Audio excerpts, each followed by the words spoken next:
This is CNN Breaking News. That breaking news is coming out of Haiti. That's where Americans are trapped in a Port-au-Prince hotel. This amid violent protests over rising fuel prices that have killed at least 3 people since yesterday. Take a look at this video taken in the capital. It shows cars on fire and smoke billowing throughout the city. At least 3 U.S. airlines have canceled all of their flights into Haiti so far, and others are expected to follow. Now, while things are calmer now, at one point there was rioting, looting, and fires at the Oasis Hotel.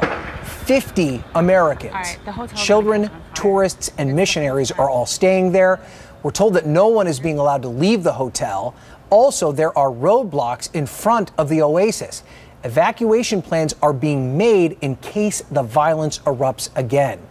Stacey Lombardi-Bourne is on the phone with us now. She is a guest at the Oasis Hotel. Stacey, first, tell me, are you and the folks you're traveling with, are you safe? And give us an idea of what the situation is like there right now. Hi, we are safe at the moment, and the situation right now is calm.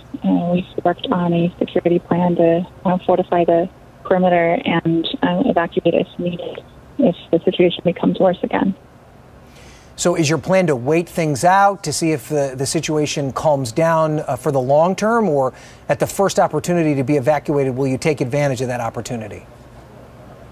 Right now the plan is to wait and only leave if, as a last resort, if we need to escape anyone coming into the hotel if they're able to do so. So kind of talk to us about how this all developed. We know that the Prime Minister there announced an increase in gas prices as a way to raise revenue for the federal government there in Haiti. Obviously, the citizens of Haiti did not take kindly to that. I mean, how quickly did things escalate? Things escalated pretty quickly, and I think that it's understandable sometimes when people have a difficult time affording an increase on a price like that.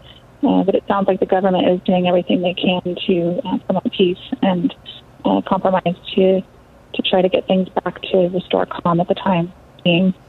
We're seeing a little bit more calm right now in different areas. There's still a lot of rioting and things like that going on, but I think it's possible that right now some peace might be restored because of the most recent announcement by the Prime Minister that he was going to delay the increase of price on the gas.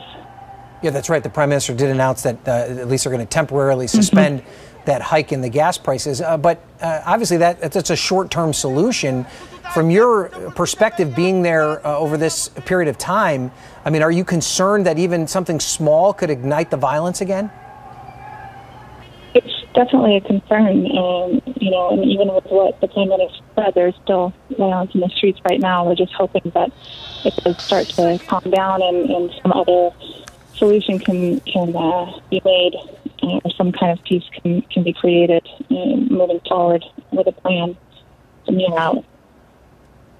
And have you been in contact with the United States government, the embassy there? Do you feel as though the government, our government, has done enough to help you in this situation as best they can? Yeah, the U.S. Embassy makes it really clear when you travel down to Haiti that they're sure to provide a certain set of services, and they do excellent at providing those services. But you're really traveling at your own risk, and are expected to have your own contingency plans in place. So, yes, I think they're doing everything that they're supposed to be and can be doing. Okay, Stacey, please stay safe. Continue to keep us updated on the situation there.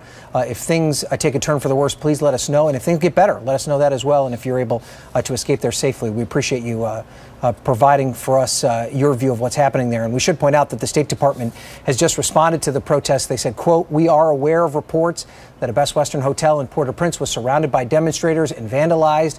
At this time, we've not received any reports of any U.S. citizens injured or killed in the incident.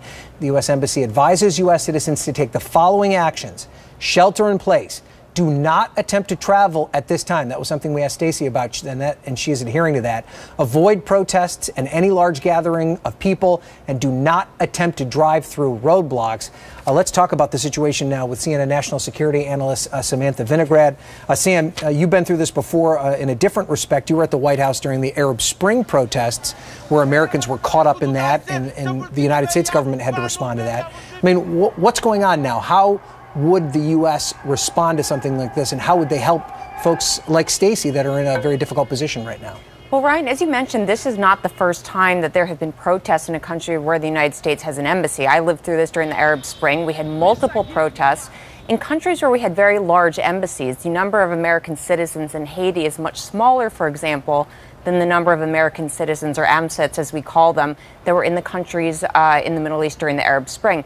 There's something called a regional security officer, or RSO, at every embassy, including the embassy in Haiti, that is the lead security advisor to the ambassador. So at this point, what I would imagine is happening is the RSO, the regional security officer, is advising the ambassador on how to communicate with all American citizens in country. As Stacey just alluded to, there has been this shelter-in-place warning that's been pushed out via Twitter. It's on the State Department homepage to give instructions to all American citizens about what they should do at this moment to avoid danger. And so the instructions right now are to shelter in place, not to go out into the streets where the violence levels are higher. And then longer term, the RSO, the ambassador, and other members of the embassy are talking to the White House and to the intelligence community and to the host government, in this case the Haitian government, about what to expect tomorrow. Is this going to get better or is it going to worsen? Okay, Sam, thank you for that. We appreciate it. We're going to continue to keep a very close eye on this situation as it develops, obviously not over by a long stretch.